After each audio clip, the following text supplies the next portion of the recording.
We are here. We are here for the final thoughts on Hollow Pact, not the Hollow Cat. We have gotten the Hollow Cat out of the way. Yep. Well, it's always going to be a part of me. That's true. Yeah. Meow. Colin, do you want to grab that box right there so we can show off the art? And so, if you missed it, we did a playthrough of Hollow Pact right here, and we had a great time with it. We'd have had a great time with it, and then we decided to play Beast in the interim.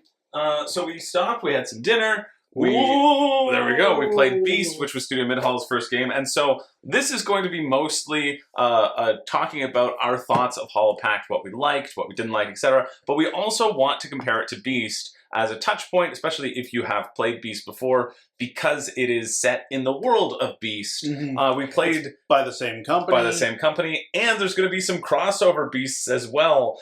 They told us that I could release this as an inside scoop. Whoa! So like our fan favorites like Bulgin, who we just played as, will be appearing in Hollow Pact with the additional setup, the schematics, all that sort of stuff. On the crowdfunding thing, right? Yeah. So let's talk about Hollow Pact. Yeah. Yep. Let's talk about. I think it's worth comparing the two. When should we do that? Should we do that now? Should we do that later? I think it's probably going to come up organically. Yeah, I think we're so fresh on just having played Beast that we need to remind ourselves about the excitement of Hollow Pact. So let's all say our favorite thing about Hollow Pact, the thing that we enjoyed the most of the plays of Hollow Pact. For me, what excites me a lot, and I'll give you guys a few moments to think about your choices. For me, what really excites me about Hollow Pact is the variability of setup. I love modular maps. I love modular boards. And I think that uncovering that sense of exploration and discovery was really fun in both games. I really enjoyed. I really like the concept and the idea of shuffling up those schematics. So we knew that the explosion schematic was going to be in there because that's the one that is more fully developed. But they're going to, for the inner city, but there were random schematics for the outskirts. There were random schematics for that opening setup. And being able to play. It's also worth it to say, this is a prototype. It's a work in progress. This was all like a 3-player test copy. There are presumably going to be like a 4-player version of this game. I'm not sure, actually. It might just be 3 players. There might be more. Right. I don't know what the end version of this game looks like, but there's quite a bit. There's a nice amount of variability in this little box already that we played with already. Yeah. And that's not even going to scratch the surface of what they're planning on, I feel. And what was fun too is that we were wondering about the rituals and the power of the rituals, and they were already saying, "Oh yeah, we've changed that internally." And I was like, "This seems really strong." They're like, "Yeah, we've changed that internally already, but just play the game as it is right now." So there definitely are going to be a lot of tweaks and changes, which you should actively look for in the campaign. And then I will also be sure to point out whenever I do the crowdfunding countdown coverage on it as well. Sort of what's shifted. What has shifted so far, what has changed versus to give you that reference point as well if you're interested. But yeah, I think for me, my biggest. I had 2 really big high notes. One was the modular board, and the other was sort of manipulating those rituals. I actually did enjoy the ritual system this time. Because I felt like all the plans I laid came through. Right. I really felt as the Beast, like I was setting a trap for you two, and letting you take these other actions, and then building up for a big push. There is something really fun about the rituals in that on the surface, it looks like you're just sort of bidding for those actions, right? Oh, I want an extra movement. I'm going to bid some spirit, and then on my next turn, I'll get some extra movement. If I bid higher than other people, then I'll get that extra movement, and they won't. But there's also a neat little dichotomy where you kind of want to tie people because it stalls their resources up onto the bidding track. It forces them to spend more of their spirit to up the ante, and then no matter how much you've bid, if you get it, you lose all the spirit that you committed to it. There are situations, I think, where you're going to want to, also because if I won the bid on the movement track, for example, and Colin, you had some spirit there, you get some of your spirit refunded. So you get one token back to your board that you can spend on other stuff, but I lose all the stuff I bid on that spot. So not only are you bidding for these actions, not only trying to stall each other, but you're also sort of controlling the resource gain of other players in like a roundabout way. It really is like sunk cost fallacy, the board game, in this little mini game aspect. Yeah. Because if I've invested 3 spirit and we've tied every time, I better keep investing. Right. Because I want to take at least something out of that. Like, I don't want to lose everything. Right. I had the objective, I wanted to cash out 2 of them on the same turn, which meant for a lot of, like, on the early game, I placed a spirit on 1. I was like, I'm betting I'm going to do Void, and I'm betting I'm going to do Vigor. And then I was matched by you guys, and on at least one of them. Yeah. And I didn't want to cash out the other. Yeah. Because I wanted to cash them out together. Yeah. Which meant, all right, well, now I'm paying even more into this bidding system.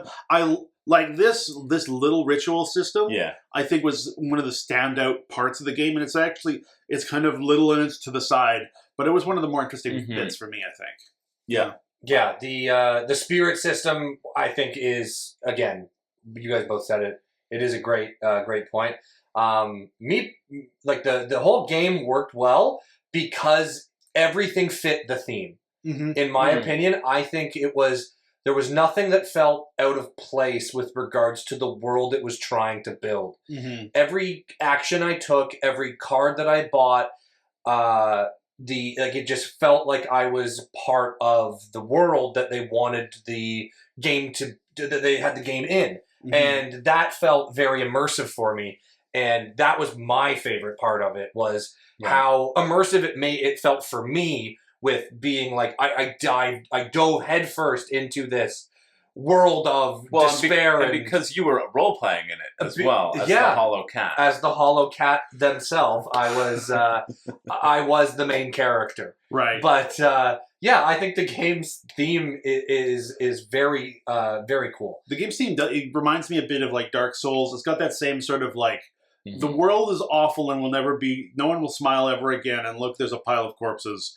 But isn't this so aesthetic? And there's something like cool, it's behind a shimmer wall of sorts where you cross that threshold and you're in a place of where things are, like, the tangible things are stretched out beyond. Literally, we were crossing fog walls. Yeah. Right. Which I think is interesting. Yeah. I think the biggest thing I was interested about in the game was that it is asymmetric, right? That it is sort of like someone's playing the heel against everybody else. I think in a lot of like social deduction games, in games like Nemesis and things like that, or like Battlestar Galactica, a lot of the times, those games really benefit and shine when somebody who knows the game better than everybody else puts themselves out there and is the villain, right? Like Nemesis is fun when everybody's like working together and trying to get out. But when someone, like, just to spite everybody and to make the game more interesting, sets the self-destruct or sets the coordinates the wrong place or whatever, makes the game really interesting. And because this game sort of sets aside someone whose job it is to be like, hey, like, you are the baddie, be against everybody else. Yeah. I think that makes this sort of like everybody is out for themselves game feel really good. I like how we had a different way to play the game. Like, we were playing the game basically the same rules, but like the monster felt like they were working in a different way than the thieves, I guess. Yeah. The scoundrels. Yeah. And seeing those two factions sort of like bump against each other was really interesting. I don't know, Colin. Yeah. Me and you were trying to steal the relic. Yep, we were trying to steal the relic. A big part of this game is the two scoundrels are working together to get out, but also working against each other to win. Yeah. How did you feel that felt? At certain points, it did feel like it was a 1v1v1, but for most of it, it did feel 2v1, but like it didn't feel at any point like it was, overly difficult when playing against Zach by like, hey, I gotta shove Zach out of the way, but then in two turns time, I'm like, oh, Zach, I'm gonna help you out. Like, it was that I liked that it was a nice back and forth, a give and take, and I felt that we both understood it, that yes, we have to work together, but also I gotta beat you and you gotta beat me. It it didn't feel like we were actually fighting one another. Right. In normal terms. I will say, I think in the first game we played when we were learning this game, you really fought each other. We really fought each other a lot, and I really enjoyed that. Yeah. In the second game, knowing how the game works and knowing that we have to like help each other so much, I did enjoy that less. Yeah. Right? I enjoyed it more when it was us both fighting for our own selves. I found the opposite. Really? I liked it more when we were working together. And, well, I say working together, it's a very loose term because we would do things with a hidden agenda behind it where it would look like I'm helping Zach, but I'm really benefiting myself. Or you would do something that you're like, well, I'm trying to get away from you, like, or like, hey, I switched to the cargo, or did I? Right. Like that. I think there's an interesting situation where when we, like, in order to interact between the two of us, like to trade the relic back and forth, or to like push each other and help each other move around, or to push each other to hurt each other, like push you across a bridge so you can't get back, you need to sort of be in the same spot or very close on the board. But when you're pushing ahead or when you're trying to accomplish something alone, all of a sudden you're not near the other person, you're not interacting in any way anymore. Yeah. It's like when you're playing Mario Kart against your older cousin and they're a lot better than you. Right? Mario Kart's fun because you're running around, you're slipping on each other's banana peels, you're shooting turtle shells at each other. But when your cousin is 3 laps ahead and you haven't seen them in 5 minutes, you're playing the game alone. Right? And the fun interaction of people, the friction of people competing in that game disappears a bit. But I think you also decide when that happens, right? Like that is a player choice that you decided to go down. And it was driven by your objective of you wanting to be away. Right? Because you had an objective. And I think that's the only reason why you ultimately parted ways from Colin. The more strategic thing to do would be both of you push the cart because you need to use stamina to push the cart. So you need to collaborate with that stamina to push the cart to get it to go and explode, right? Right. And I think it was only because you had that one specific objective that encouraged you to run across the map. That is the reason you ran across the map rather than having that jostling sort of situation. What I think I liked from the outside, and I can see I can see your point of view too, Zach. But I think the way I like to describe it is it kind of felt a bit like an alliance of people in Survivor, where at some point you're going to have to turn on each other. Right. Yeah. And so I think a game that kind of provides that tension is a very exciting thing. Of we know we have to work together. But especially when we didn't cross into the outskirts in our playthrough, right? We got a little bit further in the previous one, but especially when you cross in the outskirts, that's when the exchange, push each other, shove away happens. Right. And then that lets the beast, you're pushing each other, you're throwing each other back, the beast is trying to gobble you up, right? As it really felt, but it up until that point, it felt like you were running along and I was the boulder in Indiana Jones. Right. And you both were running away from the boulder and eventually this boulder was going to catch up to you. That's the feeling that I felt on my end. I was like, okay, they're ahead of me for now, but I am the boulder. And I will get You were the relentless force that was going to get us no matter what. Yeah, so I think that speaks to your tension, but I think it also was because you had that specific objective. No, I think that's definitely part of it. Yeah. Where do we go now? Where do we go now? There were a few parts. It's tough. It's because we always try to be as critical as possible too. There were a couple things that we know are being tweaked. Yeah. So it's hard to say, oh, I want that to be tweaked because we know they are tweaking it, or it's going to be reworked. Right. So even some of the the balance of the strength of certain cards, they're like, oh yeah, we know that's going to probably be tweaked. Or internally they're changing the how the rituals work. Even though I felt it worked still quite well. In this capacity, I can see some of the rituals could potentially be abusable. There's that one ritual that does damage just to the players. Yeah. That's the one that they said. And with the players being able to be killed so quickly and easily, I think I think that could be a runaway situation. I do think that the most interesting negative things that can happen to the scavengers are the curses. Yeah. I wish we had seen more curses happen. Agree. Yeah. Because I think getting curses and having them pile up and debilitate you, breaking your ankle as you run through the woods is more interesting than just dying. Yeah. Right. Yeah. Sure. And I would have loved to have, because I do feel like in our game, it did sort of end abruptly. It really did. If there was a situation where like we were dragging our broken bodies towards the finish line, for a little bit longer after you caught up. I think, that's all like balanced stuff. I think it's balanced stuff. I think it's a couple of things to do with that too. One was I was holding that information close to me. We were talking about this a little bit off camera. I was holding that information close to my chest in terms of the feeling and like the plans that I had set in motion came through in the way that I wanted them to come through, right? Like I held onto my attack cards. Yep. I knew that I was going to drag you back. Yeah, you had a big turn saved up for a long time. I had those plans set in motion. I was like, great.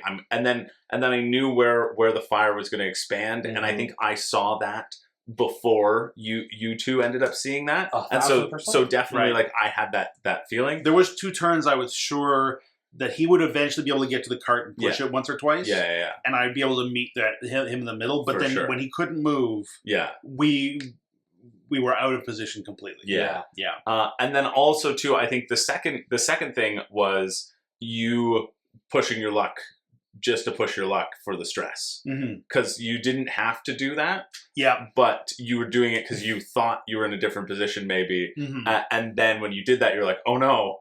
It snuck up on you. It killed you, and so that added to the abruptness. Yeah. But I think you had a good reason to do it. Like I understood why you were taking that choice. I think like even if I hadn't outright died, you would have killed him in 1 by taking the relic. Yeah, that's true. Yeah. I also thought what was a bit of a letdown for me is that I was convinced you had the relic.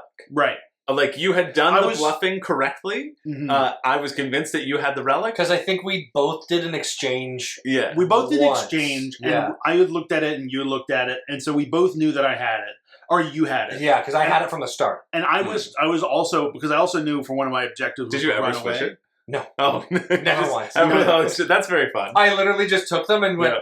Yeah. Oh no, I definitely did switch it once. Okay. Because I think the beginning I had a rock. I forget. Yeah. But there was that period where I was pretty sure we were bluffing to you well that I had. Oh yeah. And I needed the objective to run away anyway, and I figured I'm going to run, and he's going to be incentivized to come and get me because I've got the relic. Yeah. But I don't know. Did you ever feel if you had the choice between going for the nearer person or the farther person, you were going to go for the person you felt had the relic? No, I was never going to go for you because I was locking down the cart. Right. So you running away was fine. That bluff worked, but you were like, essentially the story of what happened. You were like, he, I've got the relic, and I'm like, okay, well, but I've got your way out. I'm sitting beside your car keys. Right. I'm going to just sit here by your car keys because you can have the relic all day. You're in my lair. Right. There's only one way out, and this open window. I'm going to sit by this open window. Fair. And then you were like, haha, can't get me. And then I was like, yeah. And you're like, oh no. And then you'd have to come back and I'd eat you. Right. So I think for that reason, like it was a good play. It was a good bluff. But I also I did really love the idea of the swapping, but it never really bore that much fruit for me because I just was like, well, I'm going to attack you. And I had a way to attack you on my board. Yeah. Right? Like this is my attack. And so it's reveal the relic. And so I revealed it and I was like, oh, it's a relic. Great. That was nice. Yeah. But I was always going to kind of attack you anyway because of just where the positioning was. That okay? So let's go to. You also said that you felt that the board itself sort of propelled us in one direction. I did feel that there was because so it's set up in 3 lines. There's the village at the bottom. Yeah. There was the city in the middle, and then there was the outskirts on the top. And we start on the left side of the town. And you need to pick all 3 map fragments, which means you need to walk across all 3 of the bottom spots. If you grab them in order, which would make the most sort of efficiency's sake, you're always going to be in the last tile. Yeah. You're always going to open up the last door. You're always going to walk up into the inner city on the far right. It felt a bit funneled. Right. And then in the inner city, the cart always appears in the spot where you first arrived. Exactly. And you need the bombs from the rest of the city. So you always have to run away, grab a bomb, come back, push the bomb. Like, it does feel like there's like one solution to that route. I can see different rule sets creating situations where we have to look for map fragment number 2. That's what I was going to say, right? Too. And like, now there's incentive to, we can luck out and find it right away. We might have to search longer. Yeah. Right? There are different blueprints that could change the way that feels. But in the setup that we had in this test version, in the recommended setup, it did feel like there was an optimal route.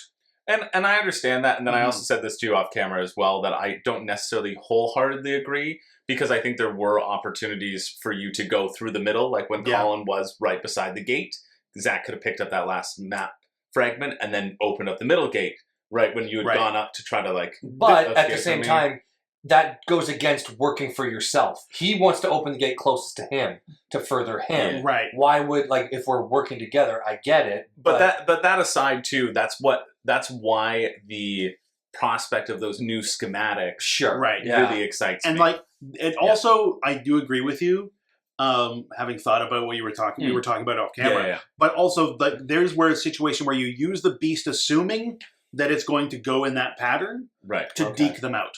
Right? Okay, the beast has moved all the way to the right, expecting us to get there and open that door. We've gone left and we've opened the middle door. It's been less efficient for us, but because the beast was trying to like see ahead of our plan, we have outmaneuvered the beast. And depending where the beast is, right? Like I was so far behind in that. If I was right up your butts and one of you was far behind, you probably would be like, okay, open, go, like start exploring it.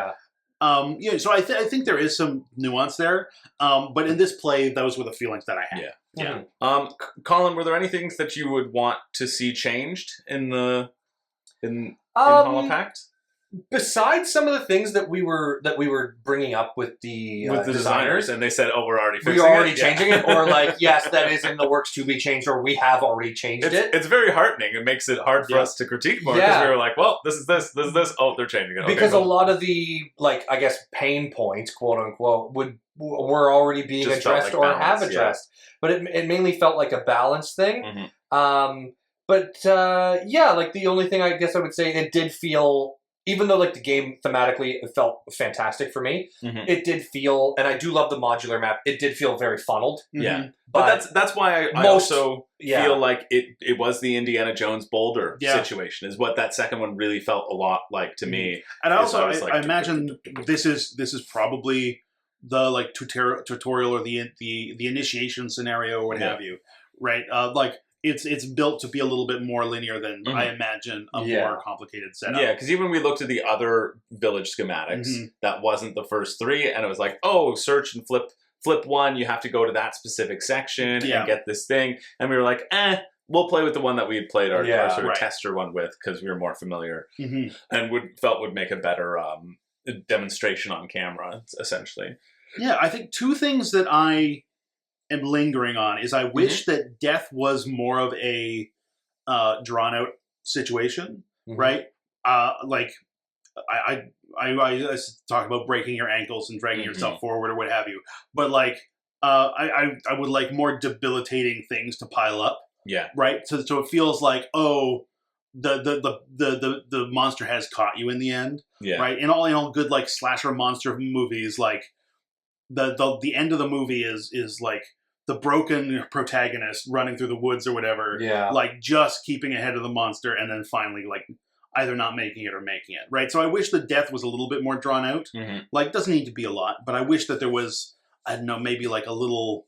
Yeah, because once Chris got on my spot, I was dead in 2 turns. Right. Yeah. Right. And like I think that's just again because I saved up the cards in my hand. Like I had been planning that the entire game. Yeah. Right. And I think like, if there was one turn where he got to like crawl around and try to find health or something like that. Which he did at the end. Yeah. And he did, like, again, I know you both were like, oh, the death came out of nowhere, but you could have not run into the dark screaming and drawn a thing. Fair. And you could have, instead of taking a weird card, you should have taken the healing card. Like, you had the card that would let you get more healing. Oh, I did the spell and you picked something remove for the spirits off your board. Really not a good reason at all. Right, yes. Like, in terms of both of those issues, like... Yeah. So I think it's not completely fair to blame the game on that. Oh, I'm not I am totally. I'm just saying, like, hey, pie in the sky. What would I like? For sure. I would like to have felt like I was bleeding to death a little bit more. Yes, 100%. The other thing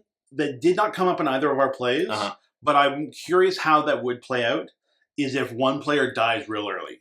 What do you do? Right? Like, whether that means, hey, what is there some way that the other player can contribute a little bit? Yeah. Or something? Because I could see, like, if I got killed early and I was just sitting there watching Colin, or if Colin hadn't died when he had, and he had gone another 4 turns, and I had just been dead the whole time, exactly. I feel like that might have put me out a little bit more. Yeah, right? Agreed. So I don't know what that solution is, or if it needs a solution. Right, some games they end like that. Yeah, you get another character. That's Nemesis as well. That's Nemesis as well. You're out. Even the thing that Nemesis throws in, controlling the aliens, feels too fiddly to even. And that's only a thing that like was in like one Kickstarter, like bonus thing. Like that's not like a core part of the game. Yeah. But yeah, so those are the 2 things that give me pause. Yeah. Obviously, there was a bunch of like little rule things that we like that are in progress. I think I enjoy the core engine of this game a lot. I enjoyed the bidding a lot. I enjoyed exploring the map a lot.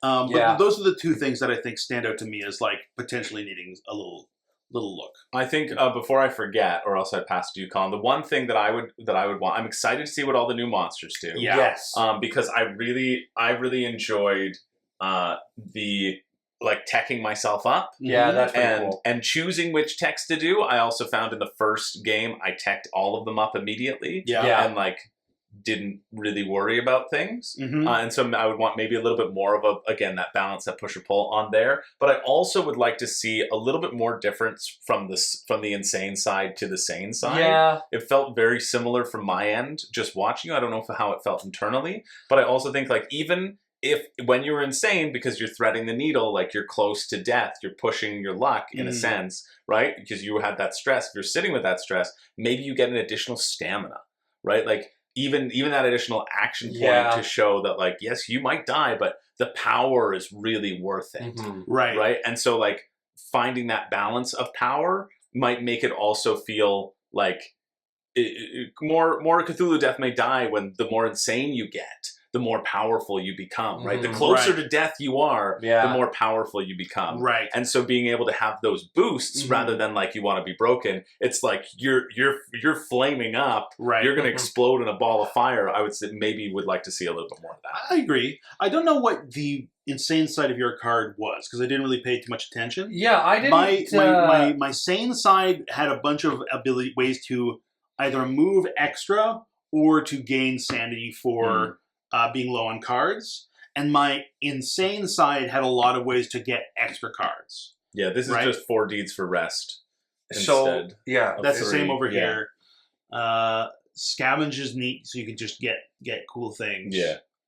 But yeah, I do wish that they were a little bit more extreme in some way. I was really jealous of your scavenging because those were essentially your curses, right? Yeah. And so you had so many opportunities to get those. Were so exciting. They was very cool. And they were very good. And like super good and having to go to a specific spot on the map, like that felt really cool to watch. And I was always jealous when that happened. And a lot of them were either free to play or could be played in response to other things. Yeah. And both of those feel really good.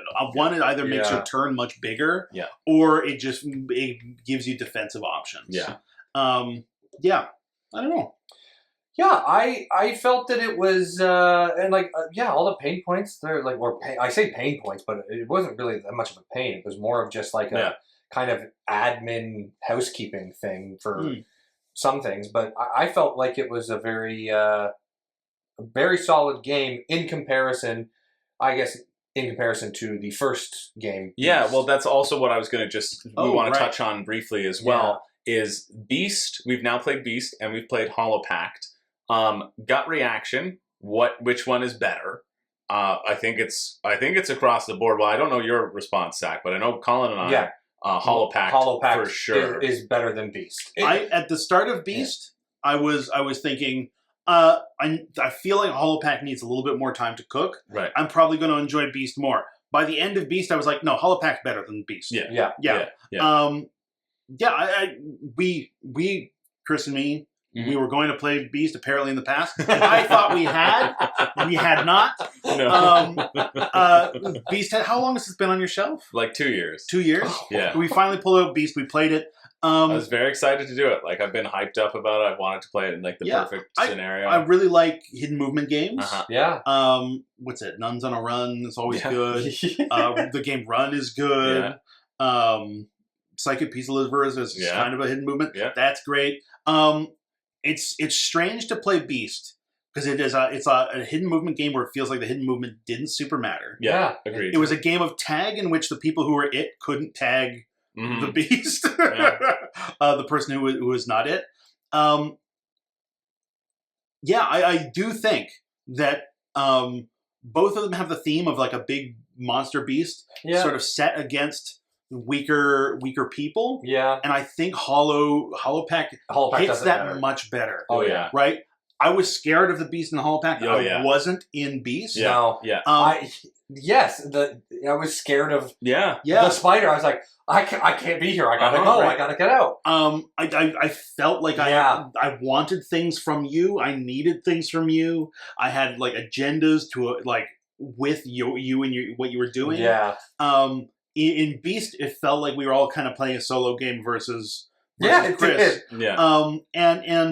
I definitely like Pact more. I will say in Beast, I started out afraid of you guys, especially because you guessed exactly where I went right away. Immediately. You were like, okay, you're there. And I was like, but I could be over here. And you're like, no, you're not there. I was like, but I picked this spot because I could be over here too. And you're like, no, you're not there. And I wasn't. And so like, and then you teleported to where I was too. And I was like, oh, okay, I didn't know that could happen. That's and then cool. I teleported him to where you were. Yeah, should have been like a slam dunk for you guys because you knew where I was and you should have just been able to kill me immediately. Right. And then you couldn't because I had all the cards which dealt damage. And so I was like, great, I'm just going to stay here and you can watch me eat this settler. There was a couple you turns. You can do nothing about it. There was a couple turns where we were on top of the Beast. Yeah. The Beast was just slowly murdering a guy with a blunt knife. And me and Colin were just like, and you heard him? No. I guess I'll draw a coin. He is getting murdered. You want to build a watchtower right on top of the Beast, though? I'll build a watchtower. You set a trap. Okay. Oh, he just knocked down the watchtower. Oh, crap. Oh, and he just stepped over your trap. Okay, well. Yeah, so I started out afraid of you guys until I realized that you couldn't do anything to me. Right. And then I was fine. It gave me none of the thrills that Pact gave me. Right. Yeah. Pact like blew Beast out of the water for me. I don't understand how Beast has been highly rated, but if you like Beast, Pact is way better. Yeah, I agree. And you can get a game that's like much better than the game that they already I will produced. say that I think with both Pact and with Beast, I think they're both games that benefit from players who have played it a bunch. Right? I think the more you play Beast, the better the game is going to be. Yeah, right? Like the more you know the action cards as well. The more you know the action cards and things like that, the more right now in our first game of Beast, we're just picking cards we think are interesting and good looking. In a more experienced game, we would know Chris can't get these cards to let him redraw. We need these cards that let us get attacks. Yeah.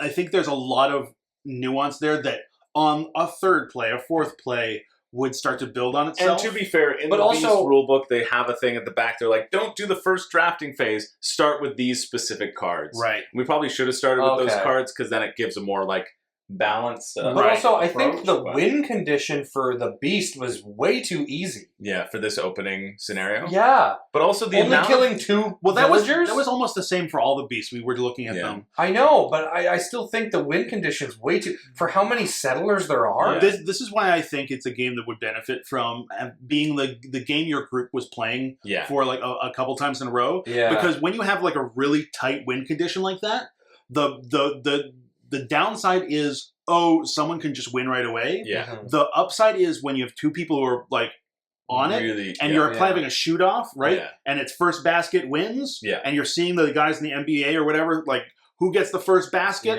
right? Like that is thrilling. And when you have people who are able to extend a rally, right, where it's like, I don't know the scoring for tennis, but when it's like, 3-love or whatever, and you're like, whoever gets the next score win, whatever. Yeah. Whoever gets the next like point wins, right? Game point. and that game like stretches on at that last moment. That's really exciting, and I think the opportunity, the Beast gives you an opportunity for that to happen. I think Hollow Pact gives you an opportunity for that to happen. That's only going to happen if you're more experienced with the game, right? Yeah, that's fair. Yeah. I just found that the decisions, like for me, Beast, if you like the game Inish, which I don't think either of you have played, it's got a anyway, it's quite a fun game, but it deals with the same 16 cards, and so you're always drafting the same 16 cards. And here, you're always drafting the same 16 cards, especially if it's a 4-player game. You're going to be seeing like the same cards or a lot of them, right? Or there will be some. The same there was 12, but like there were unused cards, and you can draw. Yeah. You can take a card to take the unused card. So if you haven't seen, I think there was 4 cards that didn't get exactly. So having familiarity with those cards, like you're saying, I think it all comes down to that drafting aspect. Knowing the cards that are out there, knowing all 16, and going, okay, if they pick this, then I pick this. Yeah. Right.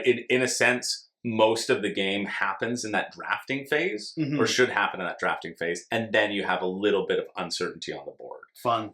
And so like I can see that potential for Beast, which is why like I will play it again and like hopefully like get into it. But for me, I loved the flow of Hollow Pact. I loved that there in Beast you've so few setups with a static board, and then the ability to mix and match those schematics, even if like that particular arrangement in Hollow Pact made it feel very linear. That's one arrangement, right? You're going to be shuffling all the things, not going to guarantee be the card. We played the same randomized setup twice in a row. Exactly. And so like my feeling like, oh, this was kind of the same. Yeah. We literally played the same setup. So like it's going to feel a little bit the same. Yeah. I much more enjoyed Hollow Pact. Yeah, I did too. Here's an interesting thing. Game designed for 3 people. How many of those are in your collection? Like specifically designed for 3? Like, I know 4-player games that get played at 3 because that's a more like attainable number. I know games that go all the way up to like 6 players, they get played at like 2 or 3 because like that's the group you can get I can together. think of one single game that has a player count of 3. I don't and have that's it. And it didn't fund on Kickstarter. But I remember it because I was like, that's unique. I don't have any game on my shelf that's just 3 people. There's one called like Harrow County has 3, but also I think plays better at 2 anyway. So I think that's a that's like it's an interesting thing. Does it play lower than? Does it play a 2-player version? I'm not sure. Let me check my notes. Yeah, because I think like a big part of the game is that shell game you're playing with the relic, passing back and forth between the other player. And I think Hollow Pact without that shell game is going to feel a little hollow. But with that shell game, I think is really exciting and potentially really fun. I really like that it's sort of built for that. I imagine they could have a 4-player version in the final version. Yeah, it's 1 to 4 players on BGG. Very cool. This is just a 3 for the demo. Which is what I expected it to be as well. No, the only other things that they wanted to highlight were that there's going to be sorry, finish your thought. No, I think that's the end of my thought. Okay. I just think it's really interesting that this sort of test game was 3 players, and it feels really good at 3 players. Yeah. Yeah. It didn't feel like it was missing anything. It didn't feel like it overstayed its welcome. It felt pretty snappy at 3, and I liked it. And it is a unique player count to be a 3-player game. I like it. It was quite fun at 3.